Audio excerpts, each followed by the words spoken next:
But first, Alan Kirbysley has ruled himself out of the running to replace Ian Dowie as Charlton manager. Dowie was sacked after just 15 games in charge and with the club bottom of the Premiership. But Kirbysley says it wouldn't be in anyone's interest if he returned to the Valley. In the past, Charlton have given their managers time even when results have been going against them. But that wasn't the case for Ian Dowie. He got 15 matches, while his predecessor Alan Kirbysley was there for 15 years. Kirbysley, though, ruled out returning to the Valley. He told Sky Sports News, "I left Charlton for a new challenge. Going back there wouldn't be right for me or the club. It doesn't give me any pleasure seeing them bottom of the table. I wish them well."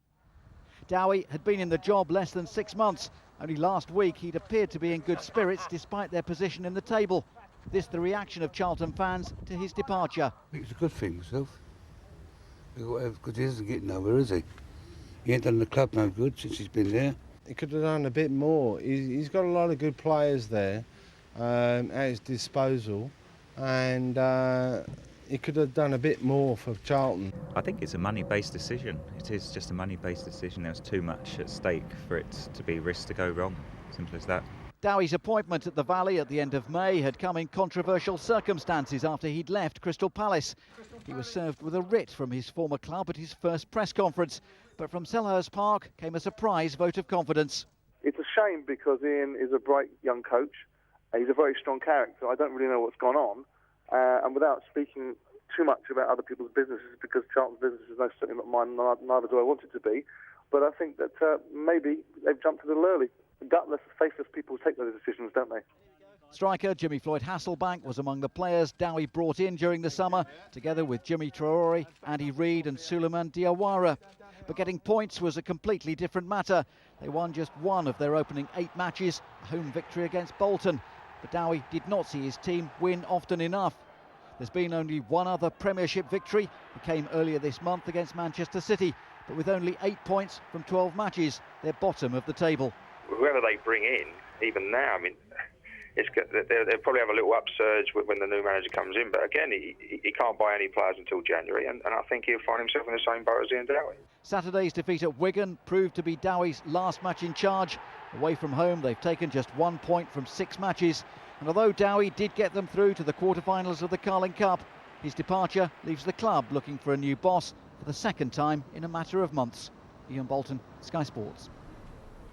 Well, Dowie's departure from Charlton after just 6 months in charge dominates the back pages of today's paper, The Sun.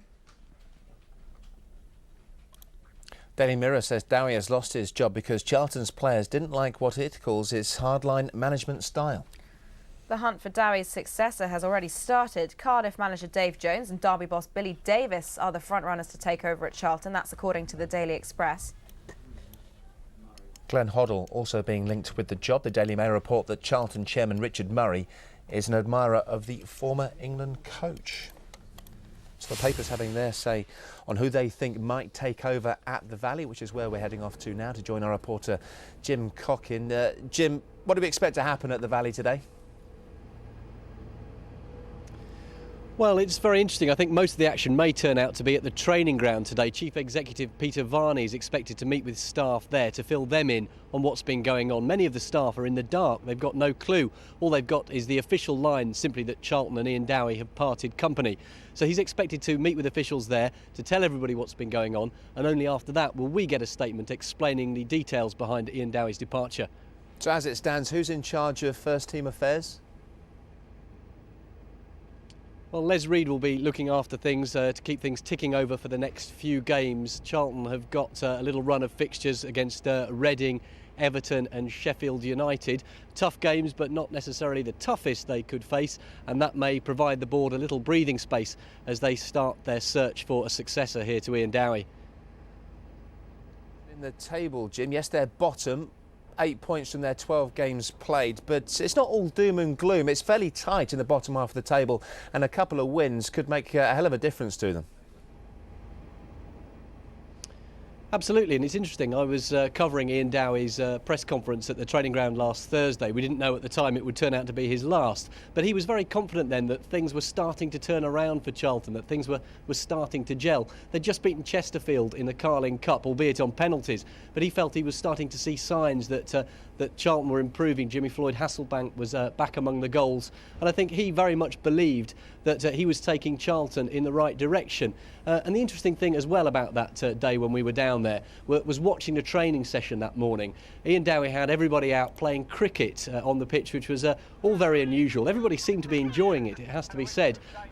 But Dowie has this reputation as an innovative coach, and that perhaps was an example of the slightly off-the-wall thing he liked to do with his players. And we have heard these stories coming out of the camp that perhaps some players weren't happy with that style that he was using. And it's interesting to think that, of course, if you're winning, these sort of innovative approaches get praised and lauded everywhere. Of course, if you're bottom of the table and you start playing cricket with your players, a lot of people start to question what on earth is going on.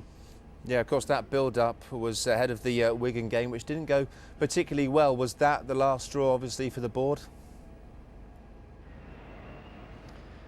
Well, I think it was a bad result. I mean, I think that having got this little run together when things were starting to come together, because as Ian Dowie had said, he felt that the team was beginning to click. They were starting to sort out their defence, but really, it all went wrong on Saturday, and it was a bad defeat. And clearly, that was what tipped the board over the edge and made them decide that it was time for them to part company with Ian Dowie.